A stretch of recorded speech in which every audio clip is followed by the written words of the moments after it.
சுகஸ்வஸ்தி channel நேயர்களுக்கு அன்பான வணக்கங்கள். இன்றைய பதிவில் சென்னையில் அமைந்துள்ள மிகவும் அழகான ஸ்ரீ சுந்தரேஸ்வரர் கோயிலை பற்றி தான் பார்க்க இருக்கிறோம்.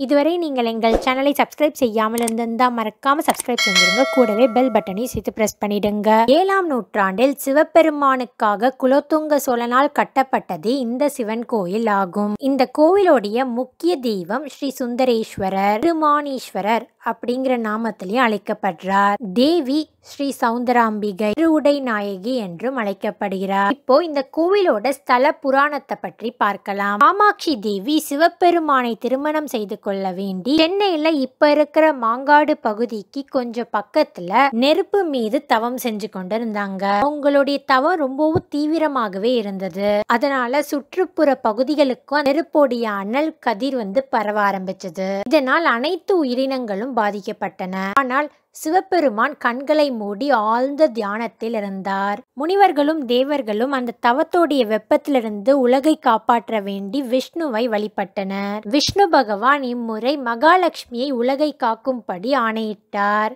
மகாலட்சுமியும் ஒரு பசுவின் வடிவில் சிவபெருமானை வணங்கினார். அப்போது சிவபெருமான் கண்களை திறந்து பார்த்து உலகத்தை காப்பாற்றினார். மகாலட்சுமி பசு வடிவில் செய்த பிரார்த்தனையில் மகிழ்ந்து சிவபெருமான் கண்களை திறந்தார்.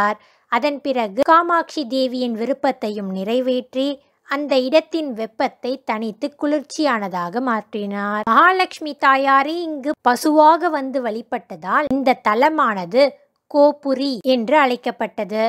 பின்னர் காலப்போக்கில் கோவூர் அப்படின்னு மாறிச்சு. பிற்காலத்துல குலோத்துங்க சோழன் இந்த கோவிலை அழகாகவே வடிவமைச்சார். இந்த கோவில்ல தெற்கு நோக்கி அழகான 7 நிலை ராஜகோபுரம் இருக்கிறது.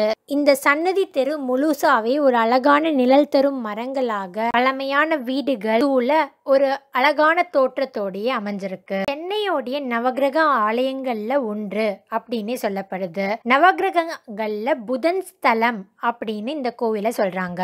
கோவில்ல சுந்தரேஸ்வரர் மற்றும் சௌந்தராம்பிகை தவிர வீரபத்ரர், வள்ளி தெய்வானை சமேத ஸ்ரீ சுப்பிரமணியர், நவகிரகங்கள் ஆகியோர் தனித்தனி சன்னதியில் காட்சி தருகின்றனர்.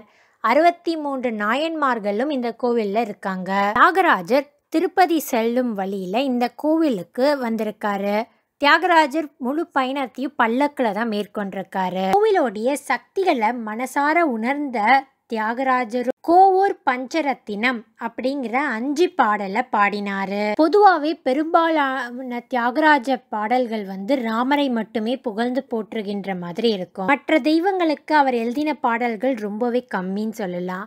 அதுல இந்த 5 பாடல்களுமே ஒரு அபூர்வமானதுன்னே சொல்லலாம். இந்த கோவில் இருக்கிற இடத்துக்கு மிகவும் அருகில இருக்கிற குன்றத்தூர்ல பிறந்தவர் தான் சேக்கிலார். அவர் இந்த கோவில்ல இருந்து தான் பெரிய புராணம் எழுத தொடங்கினார்னு சொல்லப்படுது. இங்க இருக்கிற மற்றும் ஒரு அபூர்வமான விஷயம் என்னன்னா, இங்க ஸ்தல விருஷமா இருக்கிற வில்வ மரமானது தன்னுடைய ஒவ்வொரு தண்டுக்கும் 27 இலைகள் கொண்ட மரமாவே அமைஞ்சிருக்கு. இந்த மகா வில்வ மரமானது பல மருத்துவ குணங்களை கொண்டதுன்னு சொல்றாங்க. இந்த கோவிலோட தீர்த்தத்தோட பேரு சிவகங்கை தீர்த்தம் அப்படின்னு அழைக்கப்படுது. இத்தனை சிறப்புகள் நிறைந்த இந்த கோவூர் ஸ்ரீ சுந்தரேஸ்வரர் கோவிலானது சென்னையிலிருந்து 22 கிலோமீட்டர் தொலைவில் இருக்கிற போரூர்லேருந்து குன்றத்தூர் செல்லும் சாலையில் கோவூர் அப்படிங்கிற ஒரு சிறிய நகரத்தில் தான் அமைஞ்சிருக்கு. இந்த கோவிலோட லொக்கேஷனையும் நான் டிஸ்கிரிப்ஷன் பாக்ஸில் தரேன். அதனையும் நீங்கள் பயன்படுத்தி இந்த கோவிலை சென்றடையலாம். இத்தனை அற்புதங்கள் நிறைந்த கோவூர் ஸ்ரீ சுந்தரேஸ்வரர் கோயிலானது காலை